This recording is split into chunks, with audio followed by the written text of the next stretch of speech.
திருமறை நேரம் Bible Hour presented by the National Bible College. கிறிஸ்துவின் சபையார் உங்களை வாழ்த்துகிறார்கள். Welcome to Satellite Bible Classes. வணக்கம். தேசிய வேதாகம கல்லூரி மாணவ கண்மணிகளே, தோழர்களே, பெற்றோர்களே, உலகளாவிய என் தமிழ் சொந்தங்களே, இந்த நாட்களில் வான்வழி வகுப்புகளாக ரோமருக்கு எழுதிய நிருபம், புக் ஆஃப் ரோமன்ஸ், இந்த அற்புதமான புத்தகத்தினுடைய கருத்து தேவனுடைய நீதி. முதல் மனிதனாகிய ஆதாம் ஏதேன் தோட்டத்தில் தேவ நீதியை இழந்து விட்டான். அதனுடைய விளைவு பாவம், பாவத்தின் விளைவு மரணம். ஆங்கிலத்தில் கான்சிக்வன்ஸ் என்று ஒரு வார்த்தை உண்டு. அதற்கு அர்த்தம் என்னன்னா, நம்ம எதையாவது ஒன்று செஞ்சால் அதுக்கு ஒரு பின் விளைவு இருக்கும், ஒரு தொடர் விளைவு ஒன்று இருக்கும். பாவம் வந்ததுனாலே மரணம் கூட வந்தது. மரணம் எப்படி வந்தது? பாவத்தினாலே வந்தது. அப்படியானால் பாவம் என்பது செயல், மரணம் என்பது அதனுடைய விளைவு. Sin is an action, death is a consequence. இப்போது மாங்காயை நாம் கடித்தால் வாய் புளிக்கும், திராட்சைக்காயை கடித்தால் வாய் புளிக்கும். எப்பொழுது புளிக்கும்? எதை கடிக்கக்கூடாதோ அதை கடித்தால் வாய் புளிக்கும்.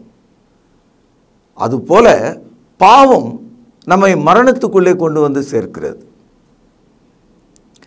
இன்றைக்கு சில முக்கியமான தகவல்களை ரோமருக்கு எழுதிய நிருபம் 5ஆம் அதிகாரத்தில் படிக்கிறோம். 21 வசனங்கள். முதல் 4 அதிகாரங்களில் தேவனுடைய நீதியை விசுவாசத்தினாலே, அதாவது யூதனாக இருந்தாலும் பிரஜாதியனாக இருந்தாலும் விசுவாசத்தினாலே தேவன் அவர்களை நீதிமானாக்குகிறார் என்று நாம் படித்தோம். 5ஆம் அதிகாரம் முதல் வசனத்தில், அதாவது ரோமருக்கு எழுதிய நிருபம் 2, 3, 4 அதிகாரங்களின் தொடர்ச்சியாக இது எப்படி தொடங்குதுன்னு கவனிங்க.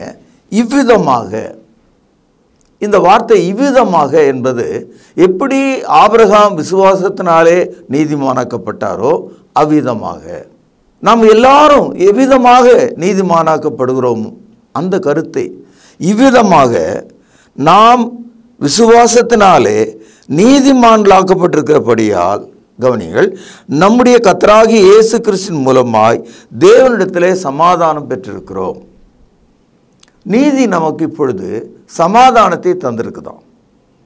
இந்த சமாதானம் என்பது ஒரு ஆவிக்குரிய விஷயம். பேசும்போது சுலபமாக தெரியும், சமாதானம் எழுதலாம். ஆனால் அது ஒரு புட்டியில் அடைக்கிற ஒரு பொருள் அல்ல, ஒரு காகிதத்தில் எழுதி காண்பிக்கிற ஒரு வார்த்தை அல்ல. அது ஆவியின் சம்பந்தமான ஒன்றாக இருக்கிறது. சமாதானத்தை விலை கொடுத்து வாங்க முடியாது. சமாதானம் என்பது கற்பதனால் வராது, படிப்பதனால் வராது. சமாதானம் தேவனால் வருகிறது. Peace is the gift of God. ஆகவே தேவன் அருளும் ஈவாக சமாதானம் இருக்கிறது. இயேசுநாதர் சொன்னார், என் சமாதானத்தை உங்களுக்கு கொடுக்கிறேன், உலகம் கொடுக்கிற சமாதானத்தை போல் அல்ல, என்னுடைய சமாதானத்தை உங்களுக்கு வைத்து போகிறேன், நீங்கள் எடுத்துக்கொள்ளுங்கள். ஏசாயா 9வது அதிகாரம் 6வது வசனத்தில் வாசிக்கிறோம், சமாதான பிரபு, பிரின்ஸ் ஆஃப் பீஸ். ஆக சமாதானத்தை கொடுக்கிறவர் இயேசு கிறிஸ்து. ஆகவே தேவனிடத்தில் நமக்கு இப்பொழுது சமாதானம் உண்டாயிருக்கிறது. 2 பேர் ரோட்டில் சண்டை போட்டு கொண்டிருக்கிறாங்க. ஒருத்தர் மேலே ஒருத்தர் ஏறி மிதிக்கிறார். எதிர் வீட்டுக்காரர் ஓடி வந்து, சண்டை போடாதீங்க, சமாதானமாக போங்க அப்படின்னு சொன்னார். உடனே இந்த 2 பேரும் அந்த ஆளை பார்த்து சொன்னாங்க, முதல்ல உனக்கு சமாதானம் இருக்கா, உனக்கு உன் மனைவிக்கு சமாதானம் இருக்கா, முதல்ல அதை போய் பாரு அப்படின்னு சொல்லிட்டானுங்க. இது எவ்வளோ உண்மை! நம்ம ஊரில் ஒரு பழமொழி உண்டு, சட்டியில் இருந்தால்தான் அகப்பையில் வரும். அப்படின்னா என்ன அர்த்தம்னா, எனக்கு சமாதானம் இருந்தால் தான் உங்களுக்கு நான் கொடுக்க முடியும். உலகத்தில் யாருக்குமே சமாதானம் இல்லாத இருக்கும்போது சமாதானத்தை நமக்கு யார் கொடுக்க முடியும்? Is there any one have peace? எல்லாரும் சமாதானற்றவர்களாக இருக்கிறாங்க. ஆக இயேசு கிறிஸ்துவினுடைய சிலுவை, அவருடைய மரணம், அதன் வழியாக சிந்தப்பட்ட இரத்தம் தேவனிடத்தில் நமக்கு சமாதானத்தை கொடுக்கிறதாம். ஏசாயா 59வது அதிகாரம் 2ஆம் வசனத்தில் படிக்கிறோம், உங்கள் பாவங்களே தேவனுக்கும் உங்களுக்கு இடையில பிரிவினையை உண்டாக்குகிறது. உங்களுக்கும் தேவனுக்கு இடையில ஒரு நடுச்சுவரை போல பிரிவினையாக பாவம் இருக்கிறது. அது நீக்கி போடும்போது நாம் தேவனிடத்தில் சமாதானத்தை பெற்றுக்கொள்கிறோம். ரோமர் 5ஆம் அதிகாரம் 2வது வசனம், அவர் மூலமாய் நாம் இந்த கிருபையில் பிரவேசிக்கும் ஸ்லாக்கியத்தை விசுவாசத்தினாலே பெற்றுக்கொண்டிருந்து தேவ மகிமையை அடைவோம் என்கிற நம்பிக்கையினாலே மேன்மை பாராட்டுகிறோம். இந்த 2ஆம் வசனம் ரொம்ப முக்கியமான ஒரு வசனம். இதில் கிருபை, தேவ மகிமை 2 வார்த்தைகள் இருக்கிறத நீங்கள் பார்க்கலாம். நாம் ரட்சிக்கப்பட, சமாதானத்தை பெற தேவன் கிருபை தருகிறார். இன்றைக்கு நாம் ரட்சிக்கப்பட்டிருக்கிறோம், நாம் தேவனுடைய கிருபையை பெற்றிருக்கிறோம். நல்லது. எதிர்காலம் என்ன? நாம் யாராக இருக்க போகிறோம்? மரணத்துக்கு பிறகு நாம் யாராக இருக்க போகிறோம்? தேவ மகிமையை அடைய போகிறோம். We are going to receive God's glory. ஏதேனிலிருந்து வெளியே தள்ளப்பட்ட ஆதாம் ஏவாள் திரும்பவும் ஏதேனுக்குள் வர முடியாது. இப்பொழுது ஏதேனிலிருந்து வெளியேறிய அந்த ஆதாம் ஏவாள் வழியாக நாம் அனைவரும் இந்த உலகத்தில் வந்திருக்கிறோம். நாம் மீண்டுமாக ஏதேனுக்குள்ள திரும்ப வேண்டுமானால் ஆதாம் ஏவாள் இழந்து விட்ட தேவனுடைய சாயல், தேவனுடைய ரூபம், தேவனுடைய மகிமை, God's image, God's likeness, God's spirit. These are the glory of God. ஆகவே இப்பொழுது கிருபையினாலே ரட்சிக்கப்பட்டிருக்கிற நமக்கு எதிர்காலத்தில் தேவ மகிமையை அடைவோம். We will receive the glory. மகிமையை நாம் அடைவோம். கிறிஸ்துவ என்பது இந்த உலகத்தில் பிறந்து மரித்து அடக்கம் பண்ணுகிறதோடு முடிகிறது அல்ல. எல்லா மதங்களும் அந்த அடக்கமிட இடம் சுடுகாடோடு முடிஞ்சிடுது. அதுக்கு மேலே அவனுக்கு மதமும் மார்க்கமும் கிடையாது. ஆனால் கிறிஸ்தவத்துக்கு மரணத்துக்கு பிறகு ஒரு வாழ்க்கை இருக்கிறது. தேவனுடைய மகிமையை நாம் அடைவோம். எவ்வளோ உற்சாகமான ஒரு கருத்து பாருங்க. இந்த மகிமைக்காகத்தான் நாம் இப்பொழுது காத்து கொண்டிருக்கிறோம். 1 கொரிந்தியர் 15வது அதிகாரம் 51 முதல் சில வசனங்களை வாசிக்கிறேன், கவனியுங்கள். இதோ ஒரு இரகசியத்தை உங்களுக்கு அறிவிக்கிறேன், நாம் எல்லாரும் நித்திரை அடைவதில்லை, ஆகிலும் கடைசி எக்காலம் தொனிக்கும் போது ஒரு நிமிஷத்தில், ஒரு இமைப்பொழுதில் நாம் எல்லாரும் மறுரூபமாக்கப்படுவோம். இந்த வசனத்தில் கடைசி எக்காலம், இந்த உலகத்தினுடைய அழிவுக்கு முன்பாக பல எக்காலங்கள் ஊதப்பட போகிறது. அதில் ஒரு எக்காலம் தான் உலகம் முழுவதும் பேரழிவை உண்டாக்கும் இந்த கொரோனா வைரஸ். இன்னும் போக போக போக தேவனுடைய எக்காலம் தொனித்து கொண்டே இருக்க போகிறது. இப்பொழுது இருக்கிற உலகம் மிகப்பெரிய ஒரு அழிவை நோக்கி போய்கொண்டிருக்கிறது. ஒரு பேரழிவின் முடிவில் தேவனுடைய கடைசி எக்காலம் தொனிக்கும். அப்பொழுது கிறிஸ்துவுக்குள்ளே மரித்த மக்கள் ஒரு இமை பொழுதில், கண் இமைக்கும் நேரத்துக்குள்ள, by a twinkling of your eye movement, நாம் மறுரூபமாக்கப்படுவோம். அதே வசனம்தான் ரோமர் 5:2 படித்தது இல்லையா? நாம் மறுரூபமாக்கப்படுவோம்னு அதே வார்த்தை தான், நாம் மறுரூபமாக்கப்படுவோம். இப்பொழுது 1 கொரிந்தியர் 15:52, எக்காலம் தொனிக்கும், அப்பொழுது மரித்தோர், கவனிகள், அழிவில்லாதவர்களாக எழுந்திருப்பார்கள், நாமும் மறுரூபமாக்கப்படுவோம். அதனால்தான் உங்களுக்கு சொன்னேன், உலகத்திற்கு எல்லா மதங்களும் கல்லறையோடு முடிகிறது, மனிதனுடைய மரணத்தோடு முடிகிறது. செத்தவனுக்கு மதமும் இல்லை, மார்க்கமும் இல்லை. ஆனால் கிறிஸ்துவ என்ன சொல்கிறது? உனக்கு மார்க்கம் தொடருகிறது. இயேசுனுடைய 2ஆம் வருகையில் கடைசி காலம் தொனிக்கும் போது ஒரு இம்மை பொழுதில் மரித்தோர் உயிரோடு மகிமையின் உயிர்த்தெழுதலை பெற்றுக்கொள்கிறார்கள். They receive a glorious resurrection. உயிரோடு இருக்கிற நாமும் கூட இதை பெற்றுக்கொள்வோம். இந்த நம்பிக்கை தான் கிறிஸ்தவத்தின் அடையாளமாக இருக்கிறது. எசேக்கியேல் 18வது அதிகாரம் முதல் சில வசனங்களை வாசிக்கிறேன். உங்கள் கையில் ஒரு பேனா இருக்குமானால் அதை சுழித்து கொள்ளுங்கள். கர்த்தருடைய வார்த்தை எனக்கு உண்டாகி அவர். இப்போ நம்ம படிக்கிறது தேவனுடைய வார்த்தை. நான் போதிக்கிற மாதிரி ஒரு ஆலோசனை அல்ல. இப்போ நாம் படிக்கிறது நேராக தேவனுடைய வார்த்தையாக இருக்குது. அதனால் இதை கவனிச்சுங்க. என்ன சொல்கிறார் பாருங்கள். பிதாக்கள் பழைய ஏற்பாட்டு காலத்தில் வாழ்ந்தவர்கள் அல்லது நம்முடைய பெற்றோர்கள், பிதாக்கள் திராட்சை காய்களை தின்றார்கள். கவனிச்சிங்களா? பிள்ளைகளின் பற்கள் கூசி போயின என்னும் பழமொழியை நீங்கள் இஸ்ரவேல் தேசத்தை குறித்து சொல்லுகிறது என்ன? இது ஒரு பழமொழி மாதிரி மக்கள் மத்தியில் இருக்கான். அதாவது நம்முடைய அப்பா திராட்சை காயை கடிச்சா பிள்ளைகளுடைய வாய் புளிக்குமா? புளிக்கும் அப்படின்னு தான் அவங்க ஒரு பழமொழியாக சொல்லிட்டு இருந்தாங்களாம். அதாவது அப்பா என்னென்ன செய்வாரோ அது பிள்ளைகளுக்கு வரும். இதுதான் அந்த தியரி, அந்த போதனை. நம்ம ஊரில் இதே மாதிரி தான் இருக்கும். அதாவது நம்ம என்னென்ன செய்கிறோமோ அது நம்ம பாதிக்கும், நம்முடைய பிள்ளைகளை பாதிக்கும் அப்படின்ற ஒரு கருத்து இருக்கு. இப்பொழுது 3வது வசனம் பாருங்கள். இனி இஸ்ரவேலில் இந்த பழமொழி சொல்வது இல்லை என்பதை என் ஜீவனை கொண்டு சொல்கிறேன் என்று கர்த்தராகிய ஆண்டவர் உரைக்கிறார். இனிமேல் இந்த மாதிரியான ஒரு பழமொழியை நீங்கள் சொல்லக்கூடாது. பழைய ஏற்பாட்டில் தேவனை குறித்து நாம் படிக்கும்போது அந்த நியாயப்பிரமாணத்தை கொடுத்த போது பாவம் செய்த மனிதனை அவனுடைய குடும்பத்தை 4ஆம் தலைமுறை மட்டும் நான் விசாரிப்பேன்னு பைபிளில் இருக்குது. அப்போது பெற்றோருடைய பாவங்களையும் குற்றங்களையும் தண்டனைகளையும் பிள்ளைகளிடத்தில் விசாரிப்பதாக தேவன் சொன்னார். ஆனால் புதிய ஏற்பாட்டுக்குள்ளே நாம் வரும்போது சிலுவைக்கு பிறகு வாழ்கிற மக்களுக்கு தேவன் சொல்கிறார், இனி இந்த பழமொழியை நீங்கள் சொல்ல வேண்டியதில்லை. அதாவது பெற்றோருடைய பாவத்தை நான் உங்கள் மேலே சுமத்த மாட்டேன். அதான் அதனுடைய பொருள்.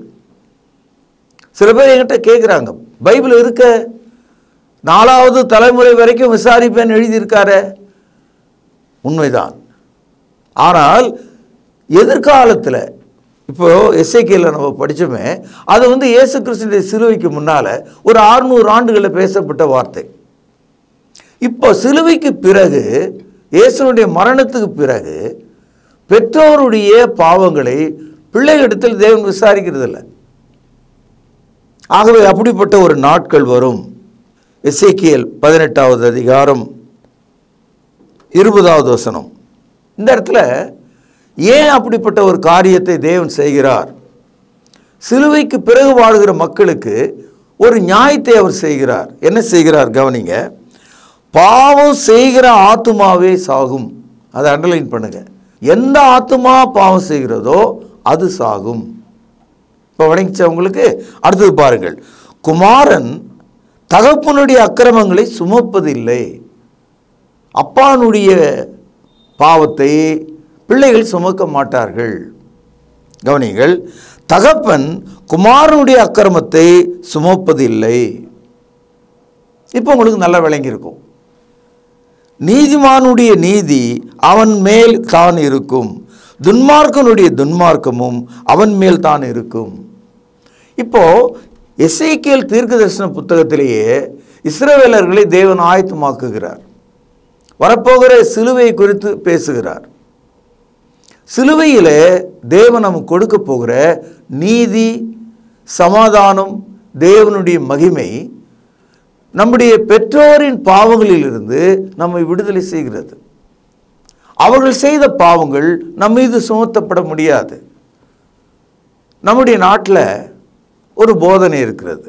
அந்த போதனை என்னன்னு கேட்டால் பிறவி சுழற்சி கொள்கை, சைக்கிள் ஆஃப் பர்த் என்று இதை சொல்லுவாங்க. சமண மதத்திலிருந்து இது இந்து சமயத்துக்குள்ளே உள்ள நுழைந்திருக்கு.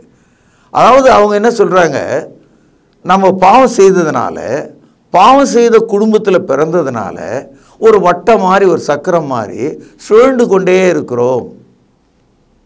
அப்படியே சுற்றியே இந்த ஜென்மம் உலகத்தில் அலைந்து கொண்டிருக்கிறது அப்படின்னு ஒரு கருத்து இருக்குது. நம்ம எவ்வளோ அதிக பாவம் செய்தால் அதற்கு தகுந்த மாதிரி தண்டனை கிடைக்கும், இந்த பிறவி சுழற்சி கொள்கை, இந்த சைக்கிள் ஆஃப் பர்த்தில் என்ன சொல்கிறான், நீ நல்லது செய்தால் நீங்கள் தேவர்கள் தேவதைகளாக மாறுவீங்க, கெட்டது செய்தால் அரக்கர்களாக அரக்கிகளாக பிறப்பீங்க. நீங்கள் செய்த பாவத்துக்கு தகுந்த மாதிரி ஆடு மாடு கோழி குருவி புல் வரைக்கும் கடவுள் உங்களுக்கு உருவை கொடுப்பாரு, மறுஜென்மத்தை கொடுப்பாரு, இப்படியெல்லாம் பேசப்படுகிறது. ஆனால் பைபிளில் மனிதன் ஒரே ஒரு முறை தான் பிறக்கிறான். there is only once man is born. பிறகு மரித்து நியாய தீர்ப்புக்கு வைக்கப்பட்டிருக்கிறான். குறித்துக் கொள்ளுங்கள், எபிரேயர் 9ஆம் அதிகாரம் 27வது வசனம். பிறப்பு என்பது ஒரே ஒரு முறைதான், மறுபிறப்பு இந்த சைக்கிள் ஆஃப் பர்த் இதெல்லாம் கிடையாது. ஆகவே எசேக்கியேல் 18ஆம் அதிகாரத்தில் என்ன சொல்றாரு, யார் பாவம் செய்கிறார்களோ அவளுடைய ஆத்மா சாகும். தகப்பனுடைய ஆத்மா பாவம் செய்தால் அவன் சாவான், மகன் பிழைப்பான்.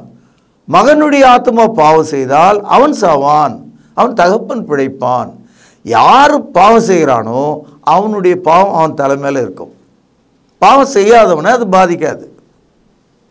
அதாவது அப்பா கிட்ட இருந்து பாவத்தை நம்ம வாங்க முடியாது. இப்போ கிறிஸ்தவர்கள் மத்தியில் இந்த மதத்தில் இருக்காங்க பாருங்க, அவர்களில் கத்தோலிக்கர்களும் புராட்டஸ்டன்ட் மக்களும் இன்னும் வேறு சில சபைகளும் கூட என்ன நினைக்கிறாங்க, பிறந்த உடனே குழந்தைக்கு ஏன் ஞானஸ்தானம் கொடுக்குறாங்கன்னா, பெற்றோர்களுடைய பாவத்தை குழந்தை சுமந்து இருக்கிறது, அது திடீர்னு இறந்து போனால் என்ன ஆகுறது, ஞானஸ்தானம் கொடுத்து சரி பண்ணிடலாம். இந்த ஒரு நோக்கத்தில் தான் குழந்தை ஞானஸ்தானத்தை கத்தோலிக்கமும் புராட்டஸ்டன்ட் சமயங்களும் தங்களுக்குள்ளே வைத்திருக்கிறார்கள். இதை தான் ஆங்கிலத்தில் ஒரிஜினல் சின், ஜென்ம பாவம் என்று இதுதான் அழைக்கிறார்கள். ஆனால் புதிய ஏற்பாடு ஜென்ம பாவம் என்று ஒன்றை நமக்கு போதிக்கவில்லை. பெற்றோருடைய பாவத்தை நாம் சுமப்பது இல்லை. பாவம் செய்கிற ஆத்துமா சாகும், பாவம் செய்யாத ஆத்துமா பிழைத்துக் கொள்ளும். நாம் அனைவரும் பாவம் செய்தால் நாம் அனைவரும் சாவோம். எல்லாரும் பாவம் செய்தனாலே எல்லாரும் பாவிகளாக்கப்பட்டிருக்கிறோம். அப்படி இருக்கும்போது நாம் நம்முடைய தகப்பனாரை குற்றம் சாட்ட வேண்டிய அவசியம் இல்லை. பொதுவாக இளைஞர்கள் மத்தியில் ஒரு கருத்து, அந்த பொல்லாத ஆதாமனுடைய பாவத்தினால தான் நான் இன்னைக்கு பாவியாக இருக்கிறேன் என்ற மாதிரி ஒரு எண்ணம் இருக்கிறது. It is because of Adam's first sin I am a sinner. ஆனால் புதிய ஏற்பாட்டுக்குள்ளே நாம் வரும்போது sin is not traveling. Sin is lies in the committed man. எவன் பாவம் செய்தானோ அவனுக்குள் பாவம் இருக்கிறது. வேற மாதிரி ஒரு உதாரணத்தில் சொல்கிறேன். நீதிமன்றத்தில் ஒரு கொலை செய்த மனிதனை நிறுத்துறாங்க. அது ஒரு மனிதன். இப்போ அவனுடைய மகனையும் சேர்த்து கொலை செய்வார்களா, தண்டிப்பார்களா? கொலை செய்த மனிதனுக்கு மரண தண்டனை, சரி, கூடவே அவனுடைய மகனையும் சேர்த்து மரண தண்டனை கொடுப்பாங்களா? மகன் ஒன்றும் செய்யலையே, அது இல்லைங்க, அது அவருடைய பையன், அவன் செஞ்சாலும் செய்வான், அதனால் அவனையும் சேர்த்து தண்டனை கொடுங்கன்னு சொல்லுவீங்களா? அப்போ இந்த உலகத்தில் இருக்கிற நீதிமன்றங்கள் கொலை செய்தவர்களுக்கு மரண தண்டனை கொடுக்கும்போது அவனுடைய பிள்ளைகளுக்கு கொடுக்கிறார்களே, இல்லையே. இந்த நியாயம் ஆவிக்குரிய விஷயத்தில் பாவம் செய்யாதவர்களை தேவன் தண்டிக்க மாட்டார், பாவம் செய்தவர்களை தேவன் தண்டிப்பார். ஆகவே பெற்றோர் திராட்சை காயை கடித்தால் பிள்ளைகளுடைய வாய் கூசி போயிற்று என்ற இந்த பழமொழி தவறு, இனி இது சொல்லக்கூடாது என்று இஸ்ரவேலருக்கு ஆண்டவர் சொன்னார். ஏனென்றால் வரப்போகிற இயேசு கிறிஸ்துவினுடைய மரணம் பெற்றோர் வழி பாவங்களை நம் தலையிலே சுமப்பது இல்லை, நாம் ஏற்றுக்கொள்வதில்லை. அதை நாம் நம்முடைய பாவங்களுக்காகவே தண்டிக்கப்படுகிறோம். நாம் பாவம் செய்தால் நம்முடைய ஆத்மா சாகும். இதை நாம் புரிந்து கொள்ள வேண்டும். என்ன விடுங்கய்யா, எங்கள் அப்பா பாருங்கன்னு அவங்க அப்பா அவர் காட்டுவார். அப்போ உலகத்தில் நியாய தீர்ப்புன்னு ஒன்று இருந்தால் எல்லா மனிதர்களும் அவங்க அப்பாவும் அம்மாவையும் காட்டிக்கிட்டே போனால் கடைசியில் யார் தான் நிற்பானா? ஆதாம் ஏவாள் தான் நிற்பாங்க. அப்போ உலகத்தில் நியாய தீர்ப்பு என்பது ஆதாம் ஏவாளுக்கு மட்டும்தானா? இல்லை. நரகம் என்பது எல்லா மனுஷருக்காகவும் பாவம் செய்த அனைவருக்காகவும் இருக்கிறது. பாவம் செய்கிற ஆத்துமா சாகும், பாவத்தின் சம்பளம் மரணம். அதனால் நாம் ஆதாமுடைய பாவத்தை சுமக்கிறது இல்லை. ஆனால் ஆதாம் செய்த பாவத்து நிமித்தம் அவனுக்கு ஒரு பின்விளைவு வந்தது, மரணம் வந்தது. தேவனுடைய தோட்டத்தை விட்டு அவன் துரத்தப்பட்டான். அதுபோல் நாம் ஒவ்வொருவரும் பாவம் செய்த போது நம்மீதும் ஆதாமுக்கு வந்த அந்த மரணம் நம்மீதும் தொற்றி கொண்டது. We are not carrying Adam's sin. We are following Adam's death. Because we have the Adam's body. ஆதாமுடைய சரீரத்தை உடையவர்களாக நாம் இருக்கிறோம். இப்பொழுது 17ஆம் வசனம்.